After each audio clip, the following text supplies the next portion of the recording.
Hello बच्चों, welcome to अकेडेक्सल।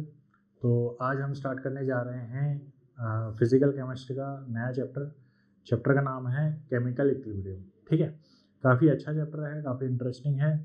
ठीक है, और अगर हम क्वेश्चंस की बात करें तो एटलीस्ट आपको एक क्वेश्चन तो इस चैप्टर से देखने को मिलेगा ही मिलेगा, क्योंकि आयनिक इक्विलिब्रियम भी जो है चैप्टर इसके कंटिन्यूएशन में ही चलता है, मतलब ठीक है। और मोर इम्पोर्टेंट है आपका आयनिक इक्विलिब्रियम, काफ़ी इंपॉर्टेंट चैप्टर है, तो उसके भी कॉन्सेप्ट जो है आपके केमिकल इक्विलिब्रियम से साथ में ही चलते हैं। ठीक है, फिर उसके बाद अगर हम बात करें केमिकल इक्विलिब्रियम से तो एक सवाल आपको देखने को मिलेगा ही मिलेगा। ठीक है, और आसान है, छोटा सा चैप्टर है, इसलिए एक सवाल आता है, बट काफ़ी अच्छा चैप्टर है। मतलब सवाल ऐसा होता है कि आप आसानी से कर लोगे। ठीक है, तो स्किप करने लायक चैप्टर नहीं है, तो आप वीडियो ज़रूर देखिएगा। स्टार्ट करते हैं हम केमिकल इक्विलिब्रियम से। हाँ, तो आज के लेक्चर में जो जो टॉपिक्स हम पढ़ने वाले हैं, तो सबसे पहले तो अपन पढ़ेंगे कि इक्विलिब्रियम आखिर होता क्या है।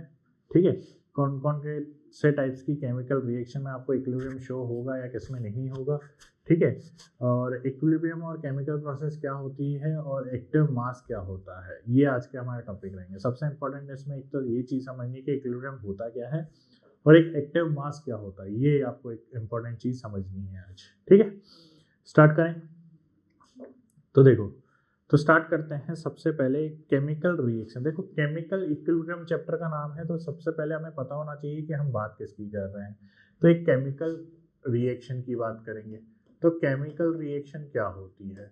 तो केमिकल रिएक्शन एक symbolic representation of any chemical process is called chemical reaction. ठीक है, the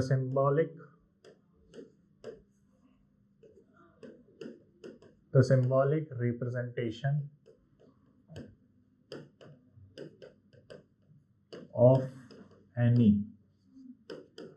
chemical process, any chemical process is called chemical reaction। ठीक है, तो ये कोई नई बात नहीं है, ये आप जानते हो। ठीक है, कि केमिकल रिएक्शन क्या होती है। ठीक है, सिंबॉलिक रिप्रेजेंटेशन, जैसे फॉर एग्जांपल अगर मैं यहाँ पर ये लिख दूँ N2 + 3H2 gives 2NH3, तो ये केमिकल रिएक्शन है कि नाइट्रोजन और हाइड्रोजन आपस में कंबाइन होकर क्या दे रहे हैं, अमोनिया गैस दे रहे हैं। ठीक है, तो यहाँ पे मैं गैस भी लिख देता हूँ सिंबल्स के साथ। ठीक है, ये होगी केमिकल रिएक्शन। तो केमिकल रिएक्शन क्या होती है, समझ में आ रहा है? ठीक है, तो ये एक सिंपल सी रिप्रेजेंटेशन होगी। फिर उसके बाद नेक्स्ट देखो, नेक्स्ट है types of chemical reaction. Next क्या है? Types of chemical reaction. तो देखो, नेक्स्ट है टाइप्स ऑफ केमिकल रिएक्शन। ठीक है, अगर मैं टाइप्स की बात करूं तो रिएक्शन को हम बहुत अलग अलग टाइप में डिफरेंशिएट कर सकते हैं। हम उसको फेस में डिफरेंशिएट कर सकते हैं, हम उसको स्पीड में डिफरेंशिएट कर सकते हैं, भाई स्लो है या फास्ट है। हम उसको रिवर्सिबल रिएक्शन है या इरिवर्सिबल रिएक्शन है, ऐसे डिफरेंशिएट कर सकते हैं। ठीक है, रिएक्शन एक्सोथर्मिक है या एंडोथर्मिक है, इसमें डिफरेंशिएट कर सकते हैं। ठीक है, तो रिएक्शन को डिफरेंशिएट करने के बहुत सारे टाइप्स हैं, तो हम एक एक करके टाइप्स को डिस्कस कर लेते हैं। तो जब से पहला टाइप हम ले लेते हैं फेज को लेकर, कि रिएक्शन जो है वो फेज के लो या फिजिकल स्टेट के लो, type of reaction on basis of phase और फिजिकल स्टेट।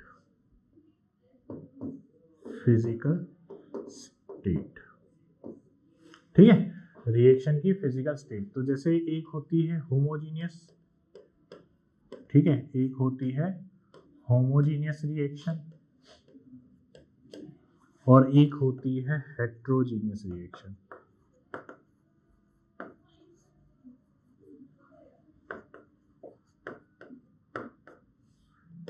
ठीक है, होमोजीनियस रिएक्शन कौन सी होगी? होमोजीनियस रिएक्शन वो वाली रिएक्शन होगी जिसमें सब जो रिएक्टेंट और प्रोडक्ट है वो एक सेम फेज में होंगे। ठीक है, रिएक्टेंट कौन होते हैं? तो रिएक्टेंट आप जानते हो कि रिएक्शन के पहले इस साइड लेफ्ट साइड लिखे हुए होते हैं, ये आपके रिएक्टेंट होते हैं। ठीक है, इस साइड आपके क्या होते हैं? रिएक्टेंट। ठीक है, और इस साइड क्या होते हैं आपके प्रोडक्ट होते हैं। ठीक है, तो ये छोटी छोटी बातें आपको पता होगी ऑलरेडी।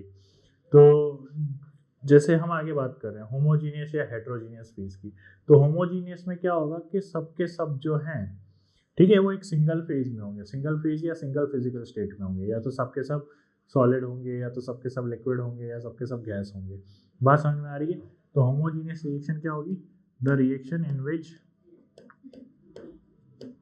विच ऑल कंपोनेंट्स, ठीक है, ऑल कंपोनेंट्स, यानी कि यहाँ पर हम बात कर रहे हैं रिएक्टेंट एंड प्रोडक्ट की। ठीक है, तो the reaction in which all the components reactant and product are present in same phase, are present in same phase. ठीक है, जैसे for example N2H2 gives ammonia. ठीक है, तो यहाँ पर आप ध्यान से देखिए कि यहाँ पे N2 भी गैसियस फेज में है, हाइड्रोजन भी गैसियस फेज में है, अमोनिया भी गैसियस फेज में है। तो यहाँ पे आपको सबके सब जो है एक सिंगल फेज में दिख रहे हैं।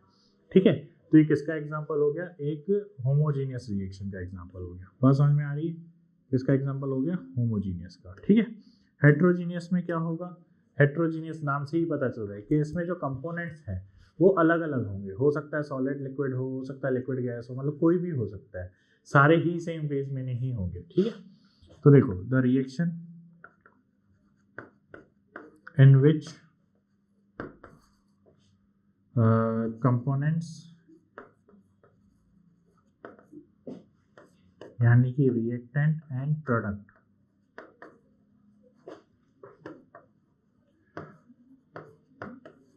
ठीक है, reactant and product are present in different phase या फिजिकल स्टेट। ठीक है, बात समझ में आ रही है? तो जैसे फॉर एग्जांपल हम कैल्शियम कार्बोनेट का अगर हम डिकम्पोजिशन करते हैं तो सॉलिड होता है, यहाँ से कैल्शियम ऑक्साइड बनता है और CO2 गैस रिलीज होती है। तो यहाँ पे CO2 गैस है, बाकी सब सॉलिड है। तो ये किसका एग्जांपल हो गया? एक हेट्रोजीनियस रिएक्शन का एग्जांपल हो गया। बात समझ में आ रही है? किसका एग्जांपल हो गया? हेट्रोजीनियस का। ठीक है, क्योंकि different different phase of reaction present है, रिएक्टेंट और कंपोनेंट्स जो भी गए वो प्रेजेंट है। बात समझ में आ रही है? ठीक है, तो ये हो गई टाइप्स ऑफ केमिकल रिएक्शन। ठीक है, नेक्स्ट चलते हैं। ये तो हो गई किसके बेसिस पे डिफरेंशिएशन, ये हमने अभी डिफरेंशिएट किया कि रिएक्टेंट के कंपोनेंट किस फेज में प्रेजेंट थे। ठीक है, अब नेक्स्ट जो है हम डिफरेंशिएट कर रहे हैं, नेक्स्ट जो टाइप हम लिख रहे हैं वो है हमारा कौन सा टाइप? देखो होमोजीनियस हेट्रोजीनियस हो गया, तो अब हम लिख लेते हैं स्पीड के बेसिस पे, type of reaction on the basis of speed. Second, type of reaction on the basis of speed. ठीक है, स्पीड के बेसिस पे रिएक्शन का टाइप। तो अगर मैं सबसे पहले बात करूं तो एक देखो रिएक्शन दो ही कैटेगरी में आप कैटेगराइज करोगे, एक तो होगा फास्ट, ठीक है, एक तो होगा फास्ट और एक होगा स्लो। तो फास्ट रिएक्शन एंड दूसरा होगा स्लो रिएक्शन।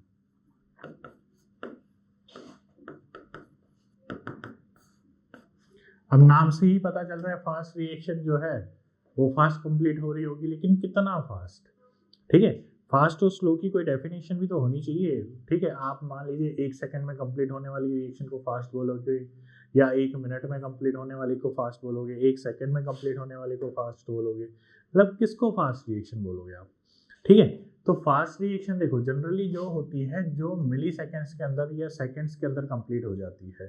ठीक है, the reaction which completes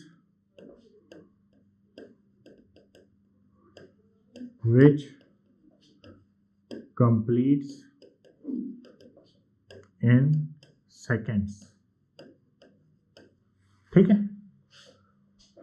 are generally called fast reaction.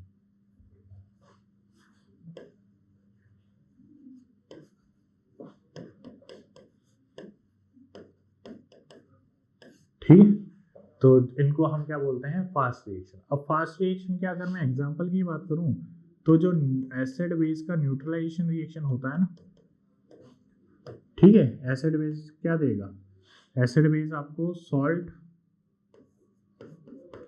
And water देगा, ठीक है। तो जो ये एसिड बेस की न्यूट्रलाइजेशन रिएक्शन है ना, ये बहुत फास्ट होती है, ठीक है। जैसे फॉर एग्जांपल आप यहाँ पे ले लीजिए HCl ले लीजिए, ठीक है, यहाँ पर आप मान लीजिए HCl ले लीजिए, यहाँ पर आप NaOH ले लीजिए, एंड जब इसकी रिएक्शन कराओगे तो एसिड बेस की जब हम रिएक्शन करवाएंगे तो क्या बनेगा, NaCl एंड H2O, ठीक है, ये बनेगा।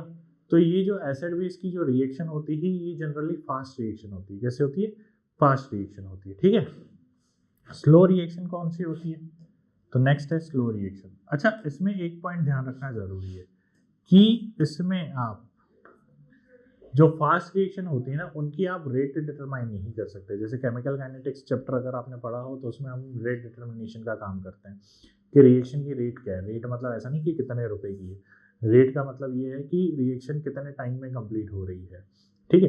अब मान लीजिए कि मिली सेकेंड्स में कंप्लीट हो रही है तो इसकी क्या ही रेट निकालो, मतलब क्या ही आप पता करोगे कि इसको कितना टाइम लग रहा है कितना नहीं लग रहा है। डाला रिएक्टेंट, दोनों रिएक्टेंट आपने मिक्स किए, प्रोडक्ट मिल गया, तो रेट डिटरमाइन करने का तो टाइम ही नहीं मिला तुम्हें। बात समझ में आ रही है। तो we cannot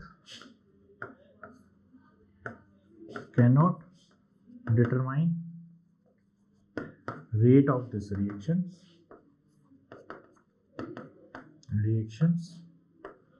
because they complete in milliseconds, ठीक है, because they complete in milliseconds और seconds।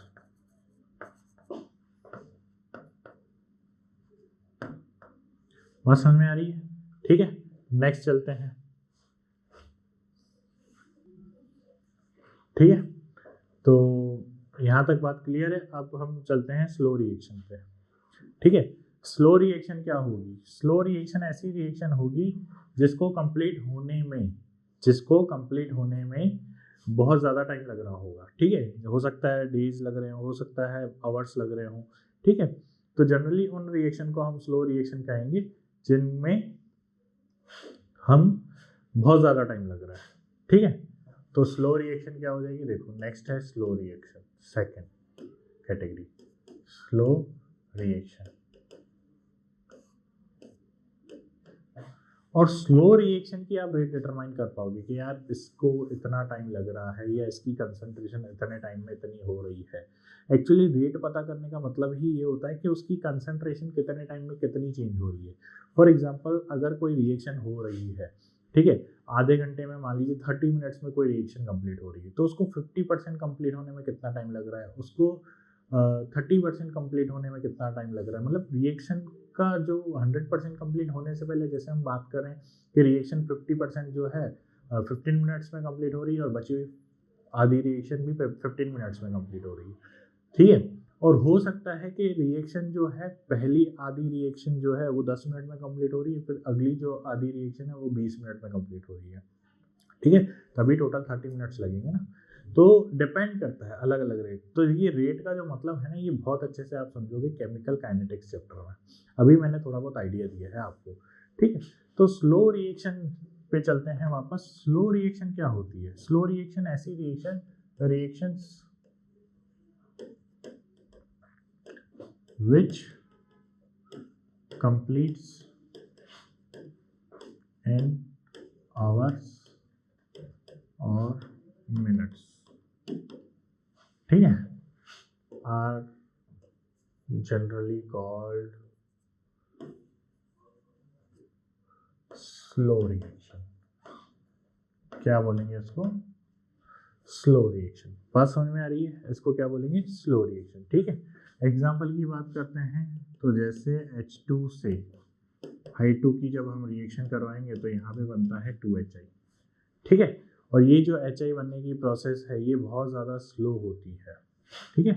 तो इसीलिए इसको स्लो रिएक्शन की कैटेगरी में डिफाइन किया गया है। अब स्लो रिएक्शन के लिए इंपॉर्टेंट पॉइंट क्या है कि आप इसके लिए रेट डिटरमाइन कर सकते हो, ठीक है। तो we can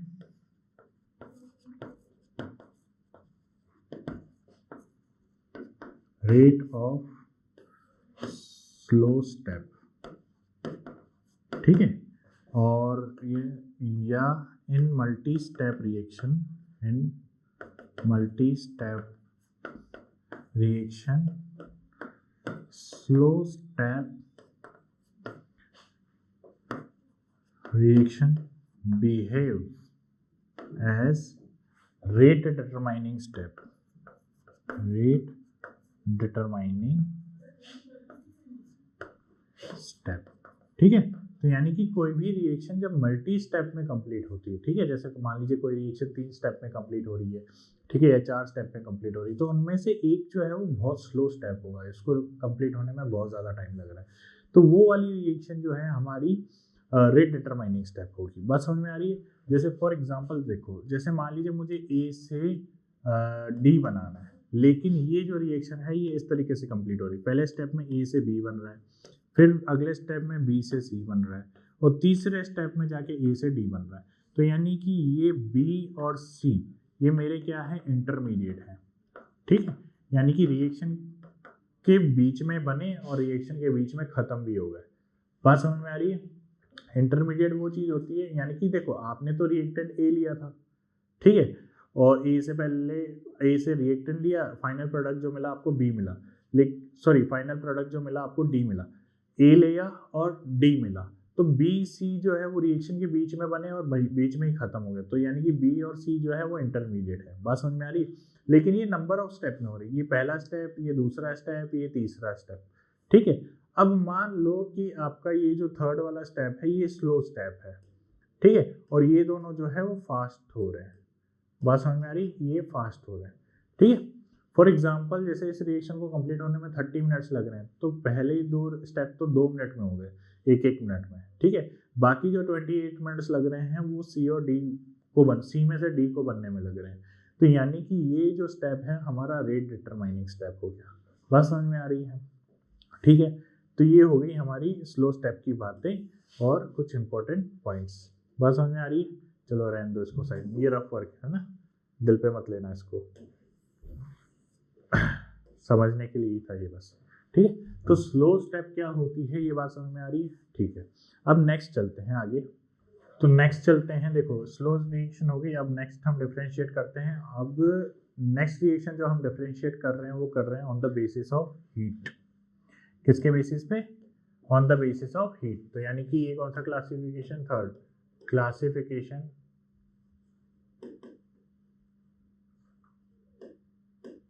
on the basis of heat,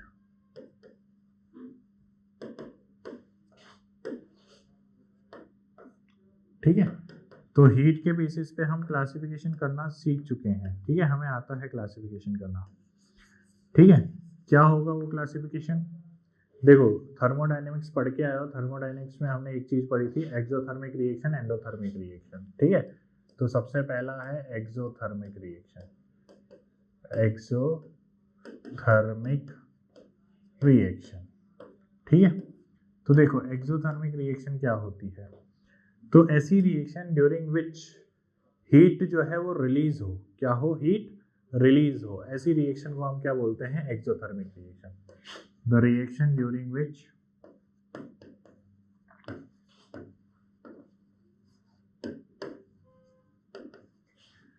heat is released is called exothermic reaction। क्या बोलेंगे उसको? exothermic reaction। बात समझ में आ रही है? ठीक है, तो यानी कि और इसको आप डिटेल में पढ़ के आ चुके हो उसमें थर्मोडायनेमिक्स, थर्मोकेमिस्ट्री के पहले लेक्चर में ही है ये, ठीक है। यानी कि थर्मोडायनेमिक्स का आई थिंक 8th लेक्चर में आपको मिलेगी ये बात, ठीक है। तो थर्मोडायनेमिक्स अच्छे से हो चुका है, अपलोडेड है, आप जाके विजिट करके देखिए उसको भी, ठीक है, काफ़ी इंपॉर्टेंट चैप्टर है वो, ठीक है। तो नेक्स्ट है एंडोथर्मिक रिएक्शन। अब एंडोथर्मिक रिएक्शन क्या होती है? तो एंडोथर्मिक रिएक्शन ऐसी reaction during which heat is absorbed, ठीक है, द रिएक्शन ड्यूरिंग विच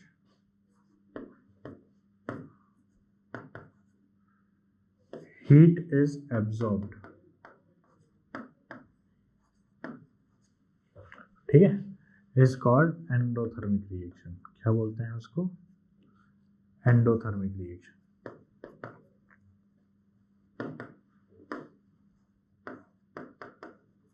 ठीक है, तो ये हो गई हीट के बेसिस पे। अब इंपॉर्टेंट क्लासिफिकेशन है, हमारे काम की क्लासिफिकेशन है, जो है रिवर्सिबल और irreversible classification.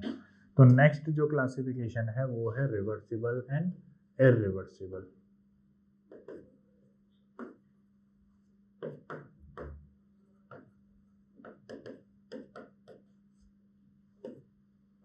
Reversible and irreversible classification, ठीक है। तो रिवर्सिबल क्लासिफिकेशन, रिवर्सिबल रिएक्शन क्या होती है? रिवर्सिबल रिएक्शन ऐसी रिएक्शन जिसमें रिएक्टेंट से प्रोडक्ट तो बन रहा है, लेकिन कुछ टाइम बाद प्रोडक्ट से वापस रिएक्टेंट भी बन सकती है, ठीक है। मतलब यहाँ पर रिएक्टेंट से प्रोडक्ट तो बनता ही बनता है, लेकिन प्रोडक्ट से वापस रिएक्टेंट बनने की कैपेबिलिटी भी होती है। तो ऐसी रिएक्शन को हम क्या कहते हैं? रिवर्सिबल रिएक्शन, ठीक है। तो सबसे पहला है हमारा रिवर्सिबल रिएक्शन, ठीक है।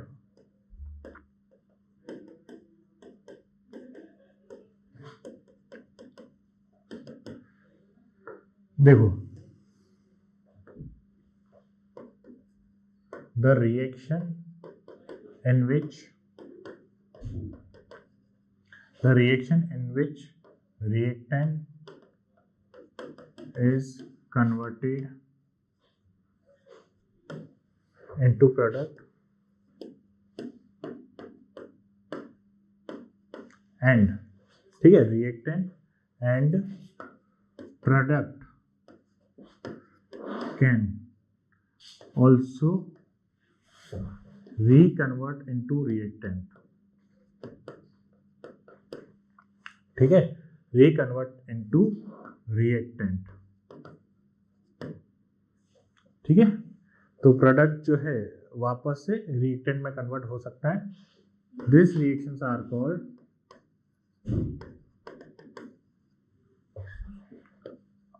Called reversible reaction. ऐसी रिएक्शन को क्या बोला जाता है? रिवर्सिबल रिएक्शन बोला जाता है। बात समझ में आ रही है? ठीक है। अब रिवर्सिबल रिएक्शन में क्या होता है? देखो, जैसे पहले एग्जांपल की बात कर लेते हैं। जैसे अमोनिया फॉर्मेशन है, N2 + 3H2, ये आपको देता है 2NH3। तो यहाँ पे एरो देखो, मैंने एरो कैसा लगाया है, एक फ्रंट वाला भी लगाया है और बैक वाला भी लगाया है, यानी कि दोनों डायरेक्शन पॉसिबल है इस रिएक्शन में। बात समझ में आ रही है? ठीक है। फिर उसके बाद अगर मैं दूसरी HI वाली की रिएक्शन की बात करूँ तो वो भी एक रिवर्सिबल रिएक्शन ही थी, ठीक है। हर रिएक्शन रिवर्सिबल नहीं होती है, ठीक है, बट जिनके आगे ऐसे ड्यूअल एरो लगे हुए हैं वो रिएक्शन रिवर्सिबल रिएक्शन होगी। यानी कि नाइट्रोजन हाइड्रोजन को मिला के अमोनिया भी बन रही होती है और अमोनिया वापस से डिकम्पोज होके नाइट्रोजन एंड हाइड्रोजन भी बन रही होगी। बात समझ में आ रही? यानी कि दोनों पैरेलल, दोनों डायरेक्शन में ये रिएक्शन मूव करती है। बात समझ में आ रही है? ये बातें क्लियर है? ठीक है। अब रिवर्सिबल रिएक्शन को लेके कुछ बातें हमें क्लियर होनी चाहिए। वो क्या क्या बातें हैं कि रिवर्सिबल रिएक्शन जो है वो सिर्फ क्लोज कंटेनर में पॉसिबल है, ठीक है। Reversible reaction carried out in closed container, ठीक है। किसमें हो सकती है? सिर्फ क्लोज कंटेनर में हो सकती है। बात समझ में आ रही है? तो ये चीज़ याद करो, मैंने थर्मोडायनेमिक्स के टाइम पे भी बोला था कि अगर क्लोज कंटेनर लिखा हुआ है तो यानी कि आपको समझ जाना है कि रिएक्शन रिवर्सिबल की बात कर रहा है। तो अगर आपको वर्क, हीट वगैरह कुछ भी कैलकुलेट करना है तो वो रिवर्सिबल के लिए ही कैलकुलेट करना पड़ेगा। बात समझ में आ रही है? ठीक है। अब रिवर्सिबल रिएक्शन ही खाली इक्विलिब्रियम अटेंड कर सकता है। अभी तक हमने इक्विलिब्रियम का मतलब नहीं समझा है, लेकिन अभी हम समझेंगे। नेक्स्ट ये टाइप्स ऑफ रिएक्शन होने के बाद हम इक्विलिब्रियम पे ही फोकस करेंगे, ठीक है। तो उसके लिए पहले आप ये टाइप्स ऑफ रिएक्शन पढ़ लीजिए। और यहाँ पे एक बात ध्यान रखना कि only reversible reaction can only attain, reversible reaction can only attain equilibrium. बात समझ में आ रही है? तो रिवर्सिबल रिएक्शन ही सिर्फ इक्विलिब्रियम अटेन कर सकती है, ठीक है। अच्छा, एक चीज और है, न्यूट्रलाइजेशन रिएक्शन।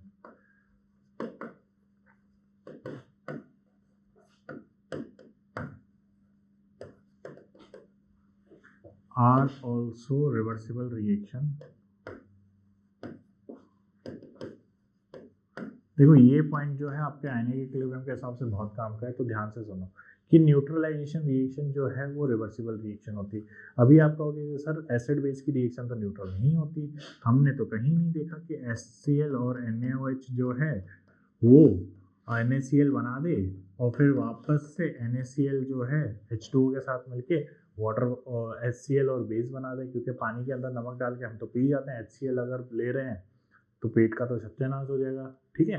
तो ऐसा नहीं है, देखो ये रिवर्सिबल नहीं होती।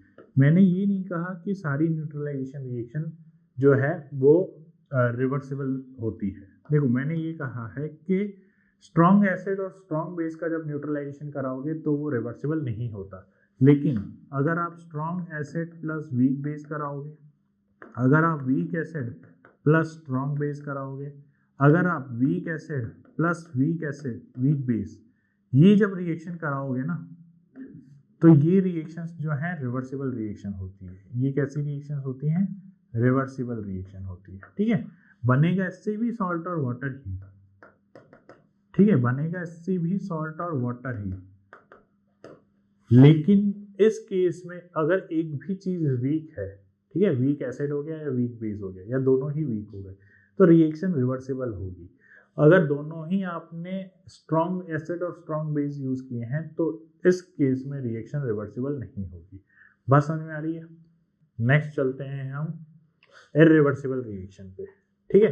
तो इररिवर्सिबल रिएक्शन की अगर हम बात करें, irreversible reaction,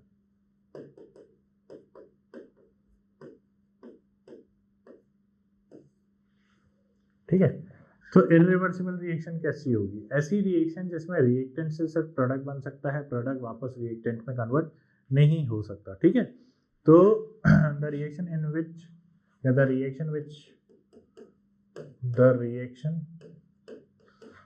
which move in single direction,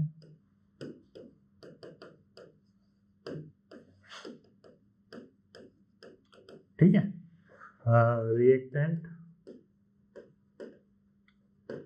converts into product only। बात समझ में आ रही? ऐसी रिएक्शन जिसमें रिएक्टेंट जो है वो डायरेक्ट प्रोडक्ट में ही कन्वर्ट हो रहा हो और प्रोडक्ट जो है वापस रिएक्टेंट में कन्वर्ट ना हो रहा हो, ठीक है। तो ऐसी रिएक्शन को हम क्या बोलते हैं? इररिवर्सिबल रिएक्शन, ठीक है। तो जैसे मान लीजिए अगर मैं एग्जांपल की बात करूं तो AgNO3 प्लस NaCl, तो इससे क्या मिलेगा हमें? AgCl की PPT, ठीक है, बहुत पड़ा होगा ये AgCl की PPT, और साथ में क्या मिलेगा आपको? NaNO3 सॉल्ट, ठीक है। तो ये एक इररिवर्सिबल रिएक्शन है, ठीक है, ये एक पर्टिकुलर वन डायरेक्शन में ही मूव करती है। बात समझ में आ रही है? ठीक है। फिर उसके बाद जैसे मान लीजिए मैं NaCl का सॉल्ट ले लूँ और H2SO4 ले लूँ, तो ध्यान से देखो यहाँ पे सॉल्ट और एसिड की रिएक्शन हो रही है, ठीक है। तो ये तो क्या होगा? Na प्लस, तो यहाँ पर एक HCl बन जाएगा और एक तो सोडियम बायसल्फेट बनेगा, ठीक है। तो ये भी एक टाइप की जो है इररिवर्सिबल रिएक्शन है। कैसी रिएक्शन है? Irreversible reaction. बात समझ में आ रही है? अब देखो नेक्स्ट पॉइंट कि ये जो इररिवर्सिबल रिएक्शन होती है, ये इररिवर्सिबल रिएक्शन जो है ये generally carried out in open container, ठीक है, ओपन कंटेनर। तो यहाँ से एक चीज़ और मैं बता रहा हूँ कि अगर थर्मोडायनेमिक्स के किसी भी क्वेश्चन में ऐसा लिखा हुआ आ गया है कि ये रिएक्शन ओपन कंटेनर में हो रही है, तो इसका मतलब ये है कि वो रिएक्शन जो है इररिवर्सिबल का है, तो आपको इररिवर्सिबल का वर्क, इररिवर्सिबल का हीट वगैरह देखना पड़ेगा। बात समझ में आ रही है? ठीक है। और ये जो इरिवर्सिबल रिएक्शन है, इरिवर्सिबल रिएक्शन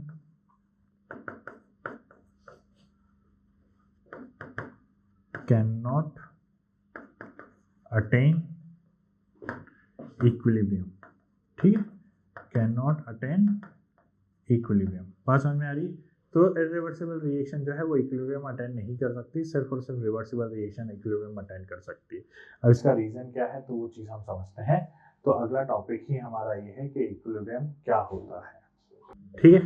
अब नेक्स्ट स्टार्ट करते हैं हम, इक्विलिब्रियम क्या होता है या केमिकल प्रोसेस क्या होती है, ठीक है। इक्विलिब्रियम केमिकल प्रोसेस क्या होती है, तो यहाँ पर हम इक्विलिब्रियम को समझेंगे। तो यहाँ पे समझो, ध्यान से देखो कि इक्विलिब्रियम क्या होता है, कि इक्विलिब्रियम एक ऐसी स्टेज है, ठीक है। आपको ये चीज पता है कि एक रिवर्सिबल रिएक्शन में ही इक्विलिब्रियम अटेन होता है, ठीक है। और रिवर्सिबल रिएक्शन क्या होती है, जिसमें रिएक्टेंट जो है वो प्रोडक्ट में तो कन्वर्ट हो ही रहा है, लेकिन जो प्रोडक्ट है वो वापस रिएक्टेंट में भी कन्वर्ट हो रहा है, यानी कि रिएक्टेंट से प्रोडक्ट भी बन रहा है और प्रोडक्ट से वापस रिएक्टेंट भी बन रहा है। तो इन दोनों डायरेक्शन में जब रिएक्शन मूव कर रही है, ऐसी रिएक्शन को क्या बोला जाता है, रिवर्सिबल रिएक्शन बोला जाता है, ठीक है। अब इक्विलिब्रियम स्टेज किसको बोला जाता है? इक्विलिब्रियम स्टेज क्या मतलब कि दोनों की कंसंट्रेशन बराबर हो जाए? नहीं, ये चीज हमें ध्यान नहीं रखनी है, ठीक है।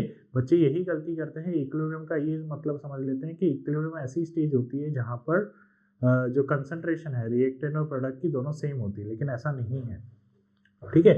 इक्विलिब्रियम स्टेज में जो रेट है वो सेम होती है, यानी कि मैं यहाँ पर ये चीज बताना चाहता हूँ कि रिएक्शन से जो प्रोडक्ट बनने की जो रेट है, ठीक है, इसको बोल दिया जाएगा रेट ऑफ फॉरवर्ड रिएक्शन। क्या बोल दिया जाएगा? Rate of forward reaction. और P से R बनने वाली रेट को क्या बोल जाएगा? Rate of backward reaction. क्या बोल दिया जाएगा? Rate of backward reaction. तो इक्विलिब्रियम स्टेज वो स्टेज होती है जब रेट ऑफ फॉरवर्ड रिएक्शन बराबर हो जाए रेट ऑफ बैकवर्ड रिएक्शन के, ठीक है। तो equilibrium the stage in reversible reaction where rate of forward reaction is equal to rate of backward reaction, ठीक है। यानी कि रिवर्सिबल रिएक्शन वो स्टेज है जहां पर रेट ऑफ फॉरवर्ड रिएक्शन बराबर होती है रेट ऑफ बैकवर्ड रिएक्शन के, ठीक है। तो इसको हम रिवर्सिबल रिएक्शन बोलते हैं। अब समझ में आया कि रिवर्सिबल रिएक्शन में ही क्यों इक्विलिब्रियम स्टेज मिल सकता है। तो रिवर्सिबल रिएक्शन में ही इसलिए मिल सकता है क्योंकि फॉरवर्ड और बैकवर्ड डायरेक्शन में जाने की जो कैपेबिलिटी है वो किस में है? वो सिर्फ रिवर्सिबल रिएक्शन में। इरिवर्सिबल रिएक्शन तो एक ही डायरेक्शन में मूव कर रही थी। बात समझ में आ रही है? ठीक है। तो इक्विलिब्रियम जो है वो सिर्फ और सिर्फ कौन सी अटेंड कर पाती है? सिर्फ रिवर्सिबल रिएक्शन अटेम्प्ट कर पाती है, ठीक है। अच्छा, रेट क्या होता है? तो रेट ऑफ रिएक्शन भी समझो, ठीक है। रेट ऑफ रिएक्शन क्या होती है? देखो, ध्यान दो, रेट ऑफ रिएक्शन क्या होता है, ठीक है। तो रेट ऑफ रिएक्शन होता है चेंज इन कंसंट्रेशन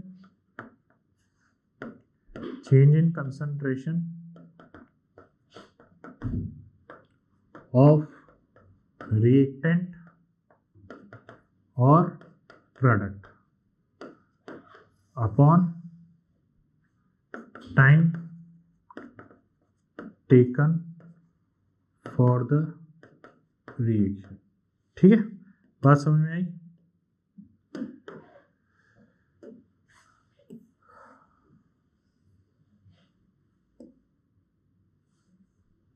ये होगी रेट ऑफ रिएक्शन, ठीक है। चेंज इन कंसंट्रेशन, मान अभी मैंने समझा था रेट का मतलब क्या होता है कि रिएक्शन को कितना % कंप्लीट होने में कितना टाइम लग रहा है, ठीक है। तो यानी कि मान लीजिए आपने 100% जो रिएक्टेंट ले रखा है, अब उसमें से 20% कंप्लीट होने को कितना टाइम लग रहा है, 30% कंप्लीट होने को कितना टाइम लग रहा है। तो ये बेसिकली हमारी क्या कहलाएगी? रेट ऑफ रिएक्शन, ठीक है। और जब फॉरवर्ड की रेट और बैकवर्ड की रेट सेम हो उसको इक्विलिब्रियम समझो, ठीक है। अब इस चीज़ को समझो, जैसे मैं एक एग्जांपल से समझाने की कोशिश करता हूँ, अगर समझ में आता है तो बेटर बात है। आप हो, मैं हूँ, हम दोनों के बीच में एक बिजनेस डील चल रही है, ठीक है। अब business deal in the sense ये है कि आप मुझे कुछ अमाउंट ऑफ पैसे दे रहे हो और मैं आपको कुछ अमाउंट ऑफ पैसे दे रहा हूँ, ठीक है। फॉर एग्जाम्पल आपने मुझे 100 रुपीज़ दिए, ठीक है, छोटी सी बिजनेस डील है। तो अगर आपने मुझे 100 रुपीज़ दिया और उसी मैंने भी आपको 100 रुपीज़ दिए, ठीक है, लेकिन आप मुझे हर एक मिनट में 100 रुपीज़ दे रहे हो और मैं आपको हर एक आवर में 100 रुपीज़ दे रहा हूँ, तो बेसिकली कौन अमीर होता जाएगा? मैं अमीर होता जाऊंगा, क्योंकि आप 1 घंटे में जब मैं आपको 100 रुपये दूंगा तब तक आप मुझे 6,000 रुपये दे चुके होंगे, ठीक है। और 6,000 रुपये तो समझ गए होंगे, ठीक है। तो यानी कि ये रेट है, बात समझ में आ रही? तो आप मुझे हर एक मिनट में 100 रुपीज़ दे रहे हो और मैं आपको हर एक आवर में 100 रुपीज़ दे रहा हूँ, तो आपके पास 6 घंटे में जाके 600 रुपये ही होंगे, यानी कि 60 आवर्स में जाके आपके पास 6,000 होंगे, वहीं मेरे पास 1 आवर में ही 6,000 होंगे। बात समझ में आ रही है, ठीक है। वहीं यानी कि यहाँ पे टाइम का बहुत इंपॉर्टेंट रोल है, बात समझ में आ रही है, रेट में टाइम का बहुत इंपॉर्टेंट रोल है। तो यानी कि अब अगर मान लीजिए मैं 1 मिनट में आपको 100 रुपीज़ दे रहा हूँ और आप भी उसी 1 मिनट के अंदर मुझे 100 रुपीज़ दे रहे हो, तो अगर हमारे हर एक मिनट में 100 रुपीज़ का एक्सचेंज होता जा रहा है, तो यानी कि ना तो मैं अमीर हो पा रहा हूँ ना आप अमीर हो पा रहे हो। बात समझ में आ रही है, यानी कि सेम टाइम में सेम कंसंट्रेशन एक्सचेंज हो रही है। तो यहाँ पर भी वही है कि जितने टाइम में रिएक्टेंट प्रोडक्ट में कन्वर्ट हो रहा है, जितना रिएक्टेंट जितने टाइम में प्रोडक्ट में कन्वर्ट हो रहा है, उतना ही प्रोडक्ट उतने ही टाइम में वापस रिएक्टेंट में कन्वर्ट हो रहा है। बात समझ में आ रही? क्या बोलिए मैं एक बार रिवाइंड करके सुनो वापस से, ठीक है। तो ये होती है इक्विलिब्रियम स्टेज, ठीक है, जब रेट ऑफ फॉरवर्ड रिएक्शन बराबर होती है रेट ऑफ बैकवर्ड रिएक्शन के। बात समझ में आई? अब इसको हम ग्राफिकल रिप्रेजेंटेशन से भी रिप्रेजेंट करते हैं। तो देखो ग्राफिकल रिप्रेजेंटेशन में कैसे रिप्रेजेंट करेंगे, तो ये हो गई हमारी, देखो ग्राफिकल रिप्रेजेंटेशन में कैसे रिप्रेजेंट करेंगे इसको, तो ये मान लीजिए यहाँ पर हम ले रहे हैं,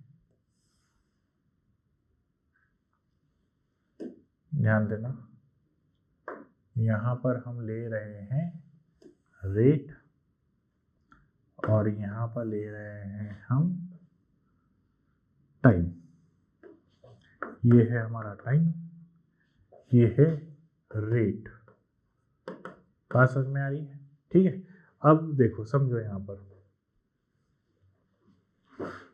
देखो जीरो से कौन स्टार्ट होगा, रिएक्टेंट या प्रोडक्ट? देखो प्रोडक्ट तो बाद में बनना स्टार्ट होगा, आपने रिएक्टेंट लिया है, ठीक है, और रिएक्टेंट से धीरे धीरे धीरे धीरे धीरे धीरे क्या बनने लगेगा, प्रोडक्ट बनने लगेगा, और प्रोडक्ट जो हाई अमाउंट बन चुका होगा उससे धीरे धीरे धीरे धीरे रिएक्टेंट बनने लगेगा, और एक स्टेज आएगी जब रिएक्शन जो है वो इक्विलिब्रियम अटेंड कर लेगा। तो यानी कि यहाँ पर जो ये स्टेज आ रही है स्ट्रेट लाइन वाली, ठीक है, ये किसकी स्टेज है, ये इक्विलिब्रियम वाली लाइन है, ठीक है, यानी कि इस स्टेज पर इक्विलिब्रियम आ चुका है। अब इस चीज को समझो मैं क्या बोलना चाह रहा हूँ। रिएक्टेंट आपने जीरो लिया, वो धीरे धीरे प्रोडक्ट में कन्वर्ट होता जा रहा है, तो रेट ऑफ रिएक्शन धीरे धीरे बढ़ती जा रही है। तो यानी कि ये है रेट ऑफ रिएक्टेंट, ठीक है, और ये है रेट ऑफ प्रोडक्ट, ठीक है, ये है रेट ऑफ रिएक्टेंट, ये है रेट ऑफ प्रोडक्ट, और ये है इक्विलिब्रियम स्टेज, ठीक है, ये है इक्विलिब्रियम स्टेज जहां पर रेट ऑफ फॉरवर्ड रिएक्शन जो है बराबर है रेट ऑफ बैकवर्ड रिएक्शन के, रेट ऑफ बैकवर्ड रिएक्शन के। बात समझ में आ रही है? ये वो स्टेज है जहां पर रेट ऑफ फॉरवर्ड रिएक्शन किसके बराबर है, रेट ऑफ बैकवर्ड रिएक्शन। बात समझ में आ रही है? तो ये हो गया ग्राफिकल रिप्रेजेंटेशन, ठीक है। तो ये ग्राफ आपको ध्यान रखना है। बात समझ में आ रही है? ठीक है, नेक्स्ट देखो, उसके बाद नेक्स्ट पॉइंट आपको क्या ध्यान रखना है कि रिएक्शन को, इक्विलिब्रियम रिएक्शन को कौन कौन से फैक्टर्स अफेक्ट करते हैं। देखो तो नेक्स्ट जो हमारा पार्ट है वो है characteristics of equilibrium. Characteristics of equilibrium.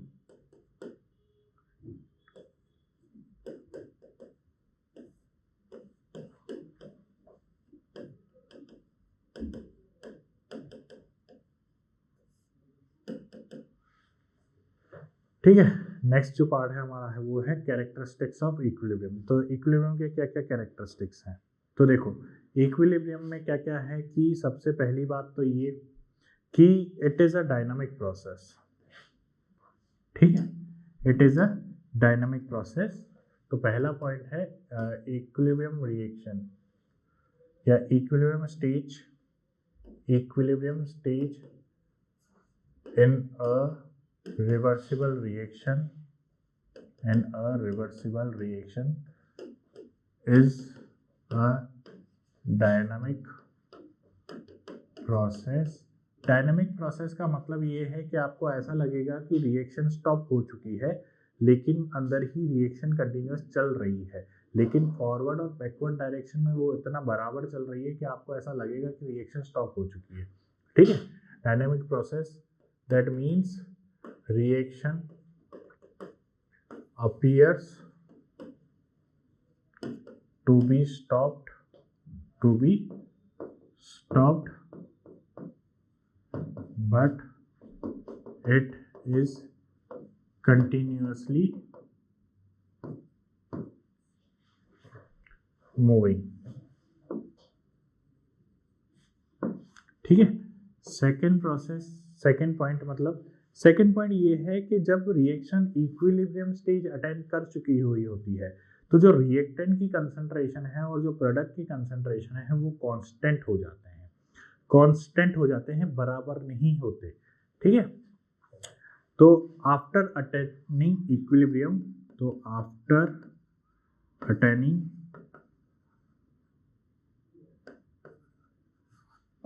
Equilibrium the concentration of reactant and product remains constant। ठीक है, कांस्टेंट हो जाते हैं। बात समझ में आ रही? तो रिएक्टेंट और प्रोडक्ट की जो कंसंट्रेशन है वो कांस्टेंट हो जाती है। तीसरा पॉइंट कि इनको कोई फर्क नहीं पड़ता इक्विलिब्रियम अटेन होने के बाद, अगर आपने मान लीजिए टेम्परेचर चेंज नहीं होगा। ठीक है, मतलब आप टेम्परेचर चेंज कर दोगे तो इक्विलिब्रियम अटेन चेंज हो जाएगा। ठीक है, तो equilibrium only affects by temperature. ठीक है, टेम्परेचर, तो यानी कि अगर आपने टेम्परेचर चेंज किया तो इक्विलिब्रियम की कंडीशन जो है वो, इक्विलिब्रियम की स्टेज जो है वो चेंज हो सकती है। ठीक है, और चौथा पॉइंट है कैटलिस्ट। ठीक है, catalyst does not affect equilibrium stage. ठीक है, it only helps to attain equilibrium quickly। ठीक है, तो यानी कि जब आप कैटलिस्ट यूज करोगे तो इसका मतलब ये नहीं है कि इक्विलिब्रियम स्टेज जो नॉर्मल कंडीशन में आप यूज करोगे वैसी नहीं आएगी, वही स्टेज आएगी। लेकिन जहाँ विदाउट कैटलिस्ट इक्विलिब्रियम स्टेज जो है, मान लीजिए लंबे टाइम में आ रही थी तो कैटलिस्ट के हेल्प से वो जल्दी आ जाएगी। ठीक है, रिवर्सिबल रिएक्शन कभी कंप्लीट तो होगी नहीं। ठीक है, क्योंकि प्रोडक्ट रिएक्टेंट जैसे ही प्रोडक्ट में कन्वर्ट होगा तो प्रोडक्ट वापस रिएक्टेंट में कन्वर्ट होना स्टार्ट हो जाएगा। तो यानी कि रिएक्टेंट कभी कंप्लीटली प्रोडक्ट में तो कन्वर्ट हुआ ही नहीं। बात समझ में आ रही है? तो यानी कि जब रिएक्टेंट कंप्लीटली प्रोडक्ट में कन्वर्ट नहीं हुआ तो फिर रिएक्शन कंप्लीट कैसे होगी? नहीं होगी। ठीक है, तो यानी कि आप कंप्लीट कब मानोगे? जब इक्विलिब्रियम स्टेज आ गया, यानी कि रिएक्टेंट की कंसंट्रेशन भी चेंज होना बंद हो गई और प्रोडक्ट की कंसंट्रेशन भी चेंज होना बंद हो गई। तो उस कंडीशन को आप क्या मान के चलोगे? इक्विलिब्रियम कंडीशन मान के चलोगे। ठीक है, अब इक्विलिब्रियम कंडीशन में क्या होगा कि जैसे मान लीजिए जितने टाइम में वो इक्विलिब्रियम स्टेज आ रही थी, ठीक है, कैटलिस्ट की हेल्प से वो इक्विलिब्रियम स्टेज जल्दी आ जाएगी, बट कंसंट्रेशन चेंज नहीं होगी। जैसे फॉर एग्जांपल आपने विदाउट कैटलिस्ट कोई रिवर्सिबल रिएक्शन करी, ठीक है, तो रिएक्टेंट की एंड में 10 मोल कंसंट्रेशन बच रहा है, प्रोडक्ट के भी 10 मोल ही बच रहे हैं एट इक्विलिब्रियम स्टेज, या 10 मोल रिएक्टेंट के या 20 मोल प्रोडक्ट के बच रहे हैं, ठीक है, इक्वल नहीं ले रहे, वरना तुम सोचोगे कि इक्विलिब्रियम का मतलब ही इक्वल कंसंट्रेशन होना है। तो रिएक्टेंट के मान लेते हैं आफ्टर इक्विलिब्रियम या at equilibrium stage 10 mole reactant के बच रहे हैं और 20 मोल प्रोडक्ट के बच रहे हैं, ठीक है। तो जब ये इक्विलिब्रियम, आपने ये रिएक्शन विदाउट कैटलिस्ट करी, तो जब आप कैटलिस्ट की प्रेजेंस में करोगे तो भी रिएक्टेंट के 10 मोल ही बचेंगे और प्रोडक्ट के 20 मोल ही बचेंगे। बस फर्क सिर्फ इतना है कि रिएक्टेंट के टाइम पे वो रिएक्शन लंबे टाइम में कंप्लीट हो रही थी, कैटलिस्ट की हेल्प से फास्ट वो रिएक्शन गेन हो जाएगी, इक्विलिब्रियम स्टेज फास्ट अटेन हो जाएगी। बात समझ में आ रही है? तो इतनी सी बात है किसकी, इक्विलिब्रियम की, ठीक है। फिर उसके बाद अब अगर मैं नेक्स्ट बात करूँ, ठीक है, होमोजीनियस और हेट्रोजीनियस इक्विलिब्रियम क्या होगा। तो ऐसी रिएक्शन जो होमोजीनियस रिएक्शन है उसमें आप अगर इक्विलिब्रियम अटेन करोगे तो उस इक्विलिब्रियम को होमोजीनियस इक्विलिब्रियम बोल दिया जाएगा। और अगर आपने मान लीजिए हेट्रोजीनियस रिएक्शन ले रखी है और हेट्रोजीनियस रिएक्शन के अंदर जब आप इक्विलिब्रियम अटेन करोगे तो उस इक्विलिब्रियम को हम हेट्रोजीनियस इक्विलिब्रियम बोलेंगे, ठीक है। तो ये बात कोई बताने वाली नहीं है, कॉमन सेंस वाली बात है जो आपको समझ में आ गई होगी मेरे बताने पर, ठीक है। डायरेक्टली ये चीज़ मैं लिख नहीं रहा। अब नेक्स्ट जो इम्पोर्टेंट बात है इस टॉपिक की वो है एक्टिव मास। क्या है? Active mass. तो देखो एक्टिव मास क्या चीज़ है। एक्टिव मास रिएक्टेंट का या प्रोडक्ट का वो पार्ट है जो रिएक्शन में पार्टिसिपेट कर रहा है, अगर मैं सिंपल बात में बोलूँ। और भी सिंपल में बोलूँ तो अगर आपने मोल कॉन्सेप्ट पढ़ रखा है तो जो मोलरिटी है वही आपका एक्टिव मास है, ठीक है। तो द टर्म एक्टिव मास क्या है, तो देखो द टर्म एक्टिव मास, देखो तो एक्टिव मास की बात करते हैं। तो एक्टिव मास क्या चीज़ है, तो जैसे मैंने अभी बोला आपको कि जो आपका मोलरिटी है, ठीक है, वही आपका एक्टिव मास है। तो एक्टिव मास क्या है, मोल्स अपॉन वॉल्यूम, ठीक है, लीटर में, यही आपका एक्टिव मास है, ठीक है। अब मेन चीज़ यहाँ पे समझने वाली क्या है, मेन चीज़ यहाँ पर ये है समझने वाली कि जब आप रिवर्सिबल रिएक्शन में एक्टिव मास देख रहे हो, ठीक है, रिवर्सिबल रिएक्शन में जब आप एक्टिव मास देख रहे हो तो जो एक्टिव मास है वो तो सिर्फ आप किसका निकाल सकते हो, वो तो सिर्फ आप गैसेस का निकाल सकते हो, ठीक है। फॉर लिक्विड एंड सॉलिड तो आप एक्टिव मास निकाल ही नहीं सकते। देखो active mass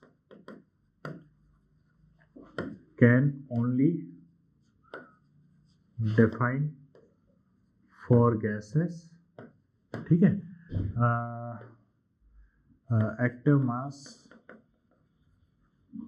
for solids and liquids remains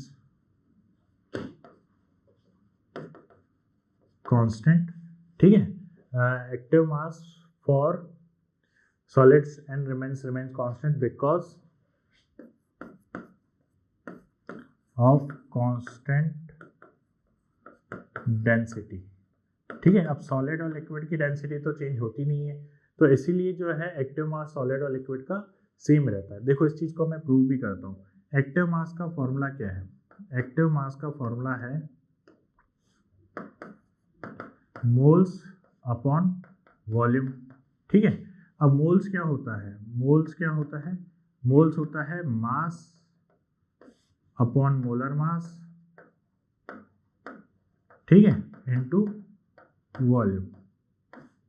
अब देखो यहाँ पे मोलरिटी में क्या था कि मोलरिटी में जो आप वॉल्यूम यूज़ कर रहे हो वो सॉल्यूशन की यूज़ कर रहे थे, और मोल्स जो यूज़ कर रहे हो वो आप किसी सॉल्यूट के यूज़ कर रहे थे, ठीक है।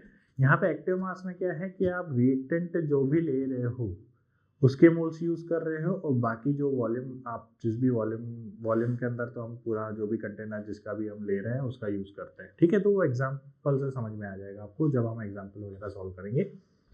बाकी यहाँ पे चीज़ को समझो कि मास अपॉन वॉल्यूम क्या होता है, मास अपॉन वॉल्यूम होता है डेंसिटी, ठीक है, और डेंसिटी अपॉन क्या आ जाएगा, मोलर मास। तो एक चीज बताओ कि सॉलिड और लिक्विड की डेंसिटी चेंज होती है क्या? नहीं, सॉलिड और लिक्विड की डेंसिटी चेंज नहीं होती। तो मोलर मास चेंज होता है क्या? मोलर मास भी चेंज नहीं होता। तो यानी कि डेंसिटी भी चेंज नहीं होती, मोलर मास भी चेंज नहीं होता, तो ये बोथ आर कांस्टेंट। तो यानी कि एक्टिव मास भी क्या होगा इस चीज के लिए, कांस्टेंट। तो active mass for solid and liquid remain constant. बात समझ में आ रही है? ठीक है, active mass for solid and liquid जो है वो कांस्टेंट रहता है। बात समझ में आ रही है? ठीक है, तो ये हो गया एक्टिव मास की बातें। तो एक्टिव मास में आपको ये चीज़ें ध्यान रखनी है। ठीक है, अब हम कुछ क्वेश्चंस वगैरह देख लेते हैं। देखो, ये स्टेटमेंट वाले सवाल है, तो इसमें से ये हमसे पूछ रहा है कि find out the correct statement. तो इनमें से करेक्ट स्टेटमेंट क्या है? तो equilibrium condition is a state of reversible reaction. तो यस, ये बात तो सही है, लेकिन आगे वाले पॉइंट्स भी देख लेते हैं। Chemical equilibrium are important in numerous biological processes like transport and delivery of oxygen. तो yes, reversible reaction can be homogeneous and heterogeneous both. Yes, तो यानी कि all of this are correct. ठीक है, तीनों पॉसिबिलिटी है, तो यानी कि तीनों बातें करेक्ट है। अगली बात करते हैं, तो which of the following reaction is endothermic. इनमें से कौन सी रिएक्शन एंडोथर्मिक है? तो bond formation by two unstable atom at certain condition. तो ये थर्मो के टाइम पे भी मैं बात बता चुका हूँ कि जब भी कोई बॉन्ड बनता है तो एनर्जी रिलीज होती है, तो पहली बात तो गलत है। दूसरा, कंबशन रिएक्शन जब आप कोई भी चीज़ जलाते हो तो हीट एनर्जी रिलीज ही होती है, तो ये भी गलत है। Conversion of more stable allotrope to less stable allotrope. ठीक है, मोर स्टेबल एलोट्रॉप से अगर आप लेस स्टेबल एलोट्रॉप बनाओगे तो मोर स्टेबल को ख़त्म करने के लिए आपको एनर्जी देनी ही पड़ेगी। ठीक है, तो यानी कि इसको आपको एनर्जी दोगे तभी तो ये आगे कन्वर्ट होगा। तो यानी कि सी ऑप्शन यहाँ पे पॉसिबल है। डी ऑप्शन देखते थे, condensation of vapour to its liquid state. नहीं, वेपर्स को लिक्विड स्टेट में आपको एनर्जी देने की ज़रूरत नहीं पड़ेगी, हो जाता है। ठीक है, तो ये एंडोथर्मिक का हो गया सवाल। हाँ, तो इम्पोर्टेंट टॉपिक्स की बात कर लेते हैं जो आज के हमारे इम्पोर्टेंट टॉपिक था। तो एक तो इक्विलिब्रियम का मतलब आपको इम्पोर्टेंट पता होना चाहिए। दूसरा, आपको एक्टिव मास पता होना चाहिए कि एक्टिव मास क्या होता है।